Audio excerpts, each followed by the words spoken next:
할렐루야. 오늘도 큐티 하시는 우리 성도님들의 삶에 하나님의 은혜와 축복이 함께 하시기를 주님의 이름으로 축복합니다. 오늘 이 시간 우리 하나님의 말씀 다 같이 읽도록 하겠습니다. 오늘의 말씀은 믿음의 눈이 없는 자, 민수기 13장 25절에서 33절까지입니다. 그들은 그 땅을 탐지하러 갔다가 40일 만에 돌아왔다. 그들은 곧바로 바란 광야 가데스에 있는 모세와 아론과 이스라엘 자손의 온 회중에게로 갔다. 그들은 모세와 아론과 온 회중에게 보고하면서 그 땅에서 가져온 과일을 보여주었다. 그들은 모세에게 다음과 같이 설명하였다. 우리에게 가라고 하신 그 땅에 우리가 갔었습니다. 그곳은 정말 젖과 꿀이 흐르는 곳입니다. 이것이 바로 그 땅에서 난 과일입니다. 그렇지만 그 땅에 살고 있는 백성은 강하고 성읍들은 견고한 요새처럼 되어 있고 매우 큽니다. 또한 거기에서 우리는 아낙 자손도 보았습니다. 아말렉 사람은 네겝 지방에 살고 있고 헷사람과 여부스 사람과 아모리 사람은 산악지대에 살고 있습니다. 가나안 사람은 바닷가와 요단 강가에 살고 있습니다. 갈렙이 모세 앞에서 백성을 진정시키면서 격려하였다.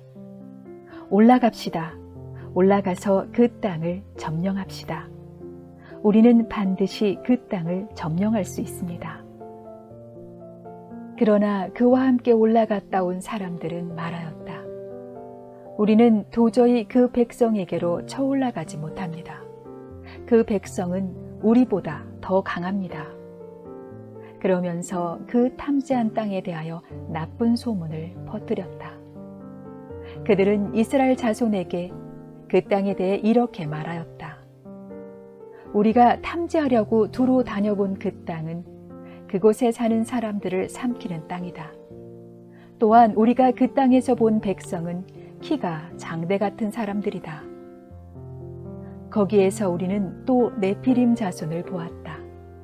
아낙 자손은 네피림의 한 분파다.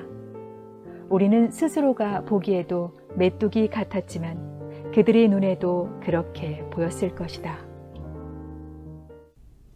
오늘 본문은 40일간 정탐을 마치고 돌아온 정탐꾼들이 모세에게 보고를 하고 있는 내용입니다.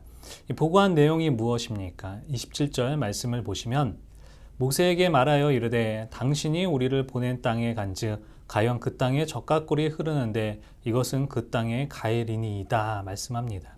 이 정탐꾼들은 그 땅의 소산물을 가지고 돌아오며 젖과 꿀이 흐르는 땅이라고 합니다.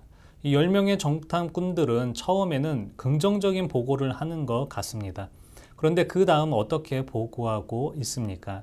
28절의 말씀을 보시면 그러나 그 땅 거주민은 강하고 성읍은 견고하고 심이 클 뿐 아니라 거기서 아낙 자손을 보았다라고 말씀합니다. 그러나 이 약속의 땅에는 강한 백성들이 크고 견고한 성을 짓고 살고 있다라고 하죠. 사실 10명의 정탐꾼들은 사실에 경험하여 보고를 했습니다. 이 정탐꾼들이 거짓을 보고한 것도 아닙니다. 성읍들은 크고 그곳에 사는 사람들이 강한 것이 사실입니다. 하지만 하나님은 그것들보다 크신 하나님임을 볼 수 있는 믿음이 있어야 했습니다. 믿음이란 무엇입니까? 하나님의 관점으로 보는 것입니다. 10명의 정탐꾼들은 자신들의 처지를 메뚜기 같다라고 합니다. 그들이 너무 강하기 때문에 올라갈 수 없고 우리는 그들에 비하면 메뚜기 같다라고 부정적으로 말합니다. 그러나 여호수아와 갈렙은 무엇이라고 말합니까?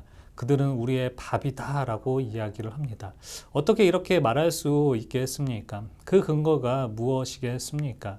하나님이 우리와 함께 하시기 때문이다라는 것입니다.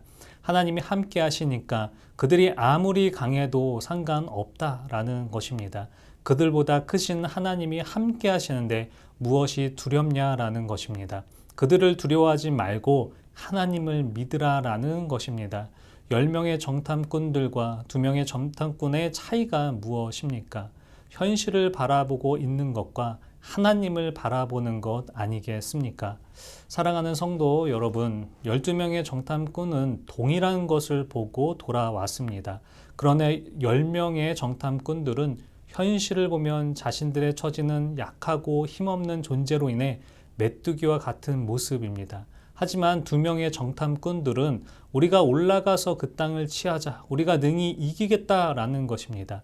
하나님께서 우리를 위해 적과 꿀이 흐르는 땅을 주신다고 하셨고 능력이 하나님께서 함께 하실 것이기 때문에 우리는 현실을 바라보는 것이 아닌 능력이 하나님을 바라보자라고 이야기를 하는 것입니다.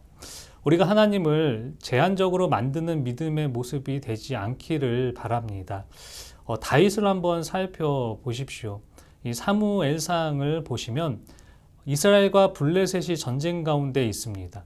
이 블레셋은 골리앗을 앞세워 전쟁을 벌이려고 합니다. 골리앗은 키가 6규빗, 그러니까 2m 70cm 정도 되고 갑옷은 약 57kg을 입었다라고 합니다. 우리의 시선으로 보면 상대가 되지 않는 것입니다.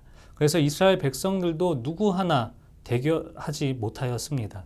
그런데 다윗은 달랐습니다. 다윗이 고백하고 있는 것이 무엇입니까?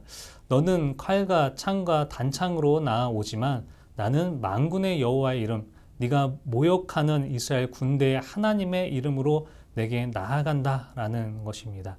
또한 하나님의 구원하심이 칼과 창에 있지 않고 전쟁은 여호와께 속한 것임을 알게 하겠다라는 것입니다.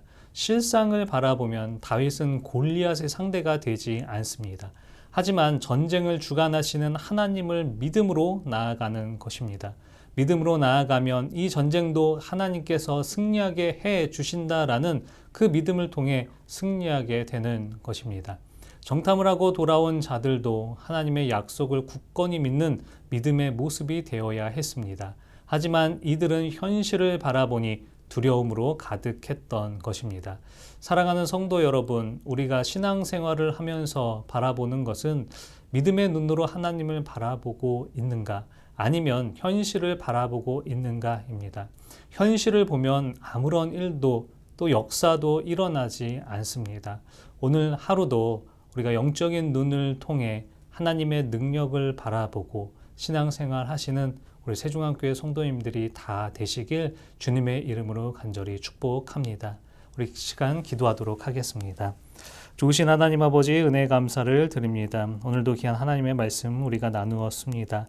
하나님 12명의 정탐꾼들이 동일한 것을 보고 왔지만 10명의 정탐꾼들은 현실을 바라보며 또 그들이 메뚜기 같다라고 했지만 이 2명의 정탐꾼들은 하나님이 함께 하시니 우리가 이길 수 있다라고 하였습니다. 우리도 하나님을 믿는 온전한 믿음의 모습이 될 수 있도록 인도하여 주시고 어디에서든지 상황과 환경과 현실을 바라보는 것이 아니라 그 현실을 이기시는 우리 하나님을 바라보며 나아가는 믿음의 모습이 될 수 있도록 인도하여 주시옵소서. 주님 감사합니다. 이 모든 말씀 우리 주 예수 그리스도의 이름으로 감사히 기도드리옵나이다. 아멘.